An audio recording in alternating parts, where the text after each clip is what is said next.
Sabi pala, ang hirap pala mawalan ng kaibigan, napakasakit. Ano ka ba? Hindi ka dapat malungkot. Alam mo naman na ayaw na nakikita tayo malungkot, di ba? Kung nandito lang yun ngayon, puputusan ka nun kasi ayaw na nakikita ka nagdadrama. Wala eh. Ang hirap kasi mula pagkabata, tayo na magkakasama. Alam mo naman yung kaibigan natin na yun, ayaw niya nakikita tayo malungkot. Minsan nga nahalata ako, ginagawa niya lahat ng paraan para maging masaya tayo. Kahit na may sarili siyang pinagdadaanan. Ang hirap lang kasing maging masaya. Lalo na kung wala kang pinagkukuhanan ng dahilan, ngayong wala na siya. Kung nandito siya ngayon, tiyak na sasabihin niya rin sa'yo. Maraming dahilan para sumaya. Tingin ka lang sa paligid mo at makakakita ka ng dahilan para sumayan. There is always a room for happiness in our hearts. Magkaroon man tayo ng dahilan para malungkot, God will always give us a reason to be happy. Kapayapaan po at pagpalang umaga po sa inyong lahat. Pag-usapan po natin ang temang ito sa pagharap natin sa kamatayan na ang iiwan natin ay ang kasiyahan. Tayo na po sa programang Blessed Day. Simula ng umaga at damhin ng pagpapala, araw ay gawing payapa na Espiritong Banal ang kasama. May matibay na pag-asa, tayo ay mga pinagpala na tanging sambin ng puso. Ama, salamat po.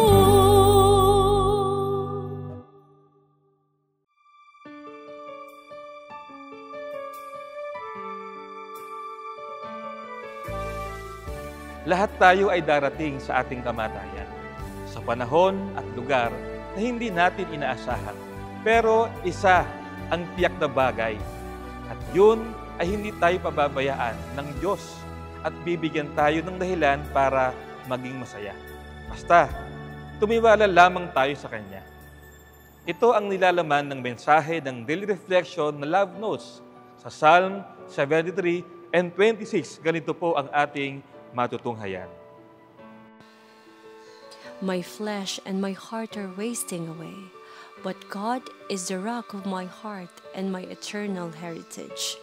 Psalms chapter 73, verse 26. Imagine you are in deep trouble and you're so helpless. Or you are in the face of death on your deathbed and do not have the strength and the will to do anything.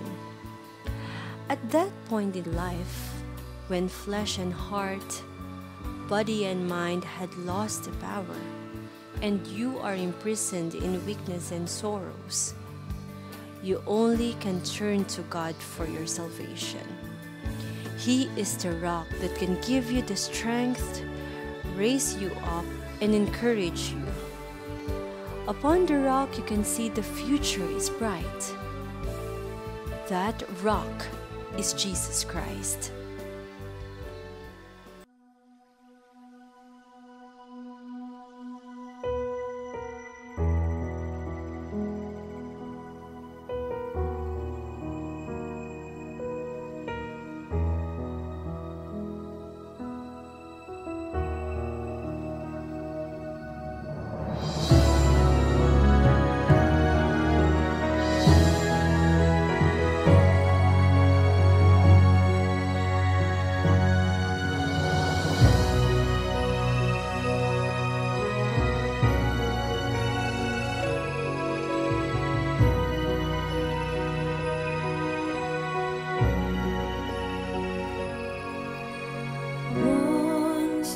Blinded by this world, by your grace I was saved.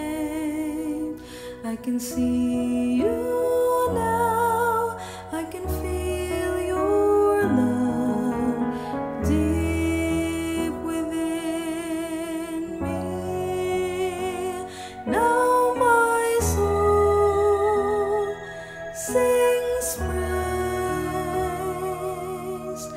I will bless your name. Forever I'll stay in your embrace until I finish this race. Once I was blinded by this world, by your grace I was saved. I can see you now, I can feel your love deep within me. Now my soul sings praise. I will bless your name. Forever I'll stay in your embrace until I finish this race. I will go wherever you call me. I will not fear, for you are deep within me. For you are deep within me. Awaits me is your victory.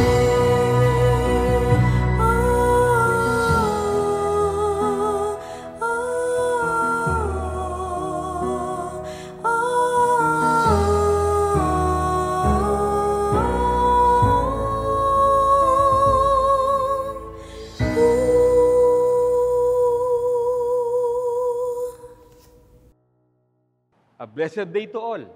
Kayo po ay kasalukuyang nanonood ng programang ipinaglilingkod ng Kabanal-Banalang Iglesia ng Diyos kay Kristo Jesus.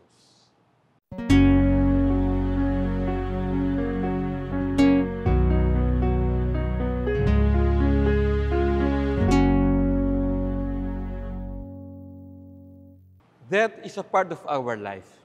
Sabi nga nila, you came into this world in tears. Will you live it the same way? Kaya dapat ay maging masaya tayo, lalo na sa paglilingkod natin sa Panginoon. Atin ang pag-aralan ang part 2 ng paksang Die with a Smile, na muling ipaglilingkod sa atin ng Elder Regem sa segment na paborito ng lahat, ang gabay ng pamilyang Kristiyano. Shalom po mga minamahal na kapatid at sa inyo rin po na aming mga tagapakinig. Sumating pong kapayapaan. Have a blessed day. Sa magang ito, na ating pong tatalakayin katulad din po ng pamagat ng nakaraan nating tinalakay. Kaya lang ito po ay part 2. Die with a Smile, part 2. Kilala niyo po ba si Alexander the Great? Si Alexander the Great po isang naging makapangyarihang tao kahit sa kabataan ng kanyang edad. Marami po siyang na-conquer ng mga bansa sa Europe, maging po sa Asia. Sa kabila po ng kanyang kadakilaan, sa dami na kanyang mga na-conquer na mga kaharian, natutunan niya po ang isang bagay. Kaya sabi niya, pagka ako namatay, sabi niya, when he was carried to the grave, dapat yung kanyang hands should not be wrapped. Kasi ng panahon po yun nila Alexander the Great, ang mga nangamamatay minamamify. Yung po bang binabalutan ng kalamong tape na tela para po ma-preserve yung katawan. At yun po ginagawa ng maraming mga taga Middle East. Pero sabi niya, huwag niyong bayaan na ma-wrap o mapalibutan ng tela ang aking mga kamay. Gusto ko naka-expose ang aking mga kamay. Nang tanungin po siya kung bakit, so that all might see that they were empty. Para makita ng lahat ng tao na my hands are empty. So ibig niya lang pong sabihin, kahit marami siyang na-conquer ng mga bansa, maraming kayamanan siyang naipon, dahil sa kanyang mga nakuha, dahil sa mga na-conquer niyang mga bansa, sa panahon ng kamatayan, wala po siyang madadala. So napaka-powerful po nung lesson na iniwan ni Alexander the Great. He wanted to teach those people around him, to remind those people around him na we will never be able to bring anything pagka po tayo namatay. So yun pong mahalaga na ating pong maunawaan. Sabi nga po, doon sa na-discuss natin nung nakaraan, di po ba? The world is a very dangerous place. We will never get out of here alive. So dahil mamamatay po tayo, gaano man ang ating naipong yaman, gaano man humabang ating buhay, mahalaga po na mapaghandaan natin ang ating kamatayan at makapag-prepare tayo sa eternal life. Sabi nga po sa Ecclesiastes 9:5, sabi doon, sapagkat nalalaman ng mga buhay na sila'y mga mamatay. Ngunit hindi nalalaman ng patay ang anumang bagay, ni mayroon pa man siyang kagantihan, sapagkat ang alaala sa kanila ay nakalimutan. So tayo po, lahat bilang mga nabubuhay, ayon po sa ating pananampalataya, nabasa sa Biblia at nakikita sa paligid, halos araw-araw sa buong mundo, napakarami pong namamatay. Di ba? Hindi na maiwasan ng tao ang iwan ang mundong ito. Nakasulat din po sa Hebreo 9:27. At kung paano tinakda sa mga tao ang mamatay na minsan at pagkatapos nito ay ang paghukom.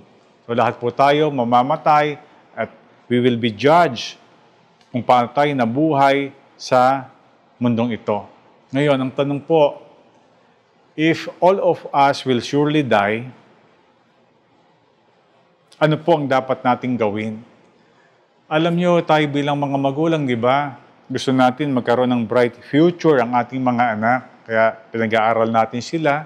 Nasisikap tayo makapag-provide sa kanila financially. Pero alam nyo, bilang mga magulang, mahalaga rin po na makapag-provide tayo sa kanila ng mga spiritual knowledge. Yung bang paghahanda sa buhay na ito, ukol sa buhay na darating. So, hindi po masama na tayo po yung magtrabahong mabuti, pangarapin magkaroon sila ng stable na job, stable na kalagayan sa buhay. Pero sikapin din po natin na magkaroon sila ng stable, spiritual standing, kalagayan sa harap ng ating Panginoon. At yun po ay kung mapagsasama-samahan po natin bilang mga magulang na makita nila ito sa paraan ng ating pamumuhay. So gaano man ka-busy tayo sa trabaho o kaya negosyo, huwag nating kalilimutan gumawa ng tama at mabuti. Huwag nating pagsasawaan na magbago sa ikabubuti. Huwag nating pagsasawaan na dumalangin sa Diyos, sambahin natin siya at gawin ang kanyang mga kalooban, sapagkat yun po ang paghahanda sa tunay na buhay na ating pong pupuntahan sa takdang panahon. So, live a life na nakasentro po sa ating Lord Jesus Christ. Tandaan po natin mga kapatid, mga kaibigan, our life here on earth is just a preparation. Ito po'y paghahanda sa alam nating tunay na buhay sa piling ng ating Panginoon. So kapag ka po ang tao o tayo, hindi po natin nagugol ng tama ang ating buhay, nataglay ngayon, ito po'y mawawalan ng kabuluhan. So mahalaga po na we should always seek to know the Lord. Sikapin po natin lubusan natin siya makilala. Malaman kung gaano siya kabuti, malaman kung gaano siya kapangyarihan, at malaman yung kanyang mga kalooban. At buhat po doon, sambahin natin siya, matakot tayo sa kanya, at gawin po natin yung kanyang mga kalooban. Yung pong paraan upang makapaghanda tayo sa tunay na buhay. At yung pong paraan upang hindi tayo matakot, dumating man tayo sa takdang panahon na tayo po'y babawian na ng buhay sa mundong ito. So, we must focus sa kanyang mga itinuro sa atin. Sabi ng Panginoon, ibigin mo ako ng buong isip mo, buong puso, buong kaluluwa, buong kalakasan.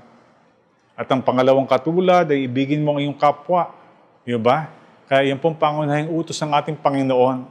At napakarami pong paraan para mapatunayan natin ang pag-ibig sa Kanya. At unang-unang paraan, mahalin po natin ang ating mga kasama sa pananampalataya, lahat ng ating mga kapatid. Ibigin po natin maging ang ating mga kaaway, ating mga kapitbahay. Gawin po natin sila ng mabuti. Padama po natin ang presensya ng Panginoon sa ating buhay. At huwag na po tayong lumayo. Ibigin po natin ng ating asawa, di ba? Maging tapat tayo sa kanila. Gaano man ang mga differences, minsan may mga irritations, di po ba? So, mahalin po natin ang ating asawa. Yung acceptance, mahalaga po yon. Ang ating mga anak, alagaan po natin sila. Kandilihin po natin sila, lalo na sa kanilang pangangailangang espiritual. Tama, tungkulin natin i-provide ang kanilang mga financial needs, material needs bilang mga magulang. Pero mahalagang provide po natin yung kanilang spiritual needs. Yung bang makilala rin nila ang Panginoon, mahalin din nila ang Diyos, at maging intentional din sila na paglingkuran ng Panginoon.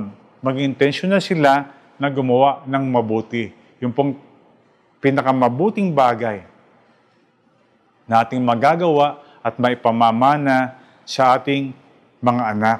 Alam niyo po, if we are to attempt talking with a dying man, isang taong mamamatay, gusto mong kausapin siya tungkol sa sports o tungkol sa business o kay politics, sigurado hindi na po siya interesado doon.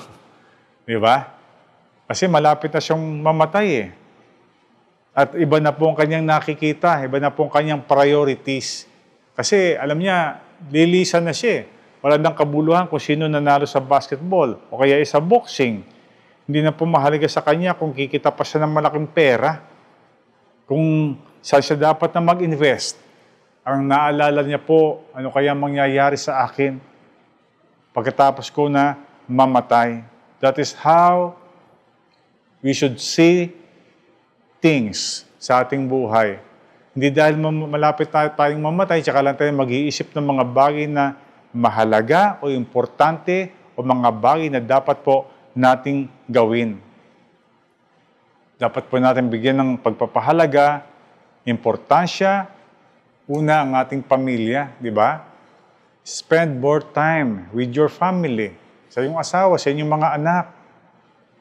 Itaguyod po natin yung ating pananampalatayang tinanggap sapagkat yan po magiging daan upang magtiwala tayo sa Panginoon at gawin ang kanyang mga kalooban. Huwag tayong magsasawa na magmahal.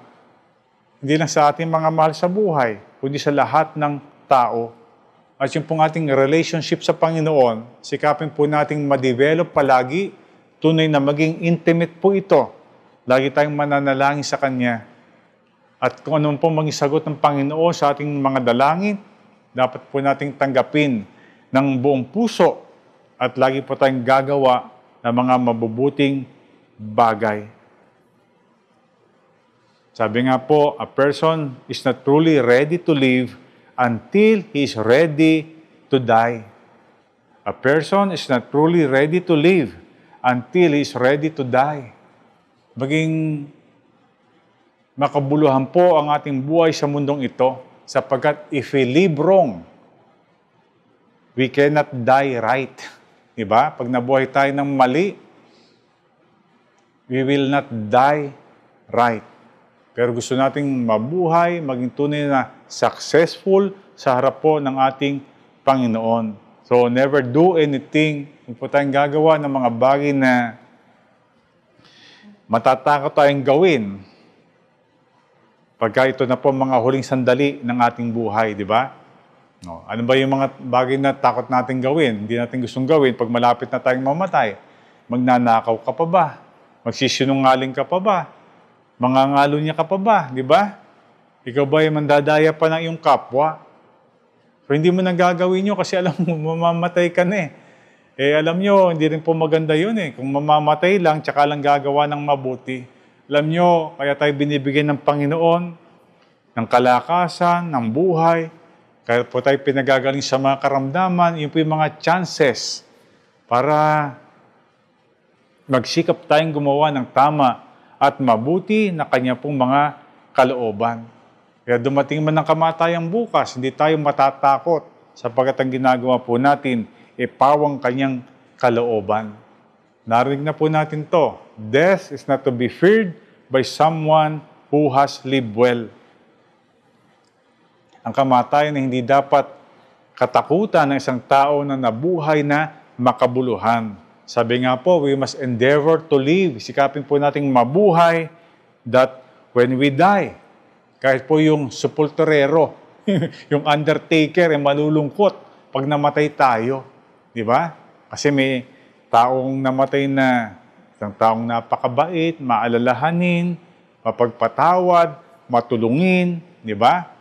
Samantalang pagka isang taong masama ay namatay, baka nagpapalakpakan pa yung mga kamag-anak niya. Di ba? Baka natutuwa pa. Yung undertaker, yung sepulturero, gusto ko nang i-bound sa lupa. Kasi baka mabuhay ka pa.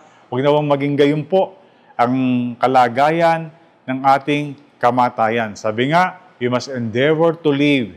Sikapin po nating mabuhay na kahit pong sepulturero, yung undertaker, malulungkot. Dahil nawala ng tao na nakaka-inspire, may encourage sa marami. Sabi nga, alam nyo mga kapatid, when we were born, we cry. Diba? At those people around us, yung mga nagmamahal sa atin, yung ating tatay at nanay, mga kapatid, masaya yan, nagpapalakpakan, pero ikaw umiiyak. Diba? Pero alam niyo po, when we die, sana nakangiti tayo habang tayo nakaburol.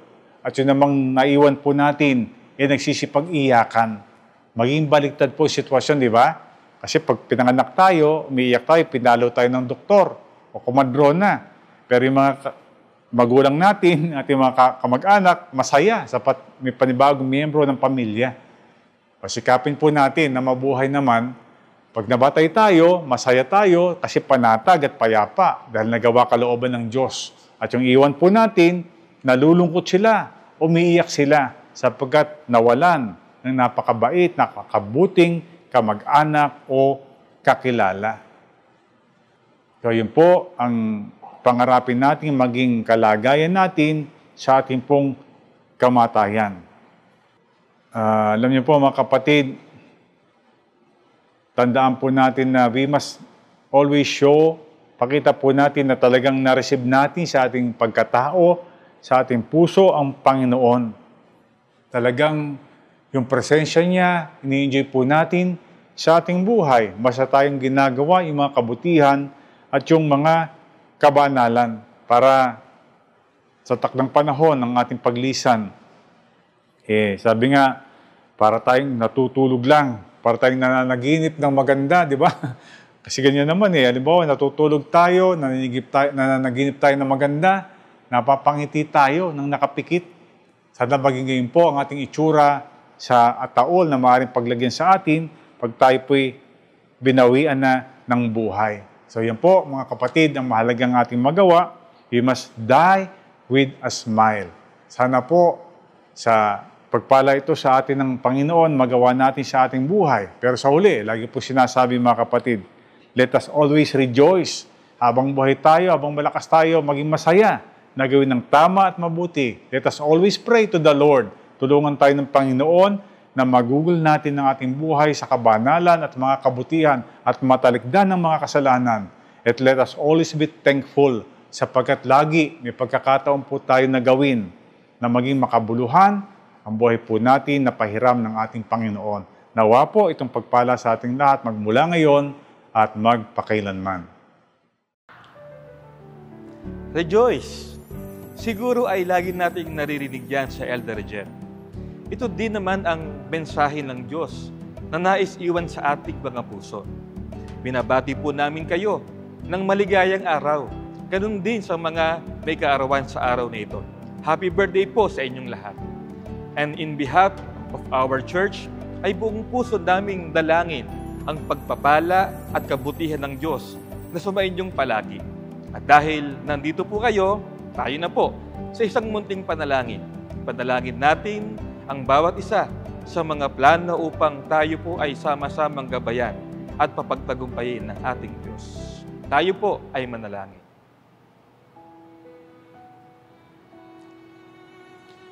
Aba, Panginoon naming Diyos, Ikaw po na totoong napakabuti sa amin.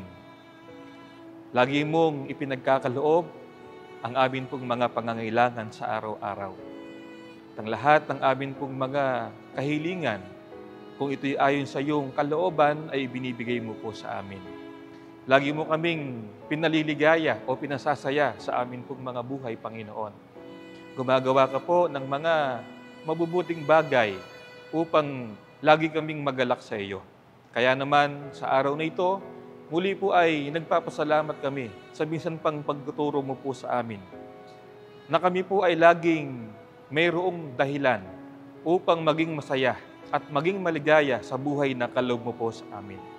Di lamang sa araw-araw na kami po ay pinagpapala mo sa amin pong mga pangangailangan, kundi higit po sa lahat, maging maligaya kami, maging masaya kami sa amin pong mga paglilingkod sa iyo, habang kami po ay pinagkakalooban mo pa ng buhay dito po sa mundo. Panginoon, tulungan mo po kami ng bawat araw na kaloob mo po sa amin ay i-treasure po namin. Ito po ay pahalagahan po namin. Tigit sa lahat, ito po ay lagi naming ipagpasalamat sa iyo. At mula rito, Panginoon, sa huling hininga ng amin pong mga buhay, makita mo po na kami po ay maligayang maligaya sapagkat kami po ay nabuhay ng kasang-ayon po lamang sa iyong kalooban. Inyo po sanang pagpalain ang mga lingkod mo na sa araw na ito ay gagawa ng kanilang mga takda. Ang mga kapatid naming mag-aaral at magtatrabaho o anuman po ang kanilang gagawin. Panginoon, pagpalain mo po sana kaming lahat. Sana po ang iyong kapayapaan at pag-ibig ang siyang maghari sa amin sa buong maghapon na ito. Ang lahat po ng ito ay amin pong hinihiling sa iyo at amin pong idinadalangin sa pangalan mong Kristo Jesus. Ikaw po na aming nag-iisang tagapagligtas. Amen. Maraming salamat po sa inyong pagtangkilik sa palatuntunang ito ng Kabanal-Banalang Iglesia ng Diyos kay Kristo Jesus. Kung nais po ninyong mapanood ng iba pa naming programa, mag-subscribe sa ating YouTube channel na The Most Holy Church at bisitahin ang aming Facebook fanpage na MHC Media. Upang lubos po ninyong makilala ang Kabanal-Banalang Iglesia ng Diyos kay Kristo Jesus, bisitahin ang ating official website na www.mostholychurch.com. Para naman po sa inyong katanungan, prayer request, o libreng Bible study sa inyong tahanan, i-post lamang ang kahilingan sa comment section ng programang ito. Maaari din po kayong tumawag o mag-text sa mga sumusunod na numero. Sa Smart o Talk and Text, 0909-555-5009. Sa Globe o TM, 0926-383-0454. Sa Dito SIM, 0991-419-2027. At sa landline, 8255-6949 o 8553-0946. Maraming salamat po.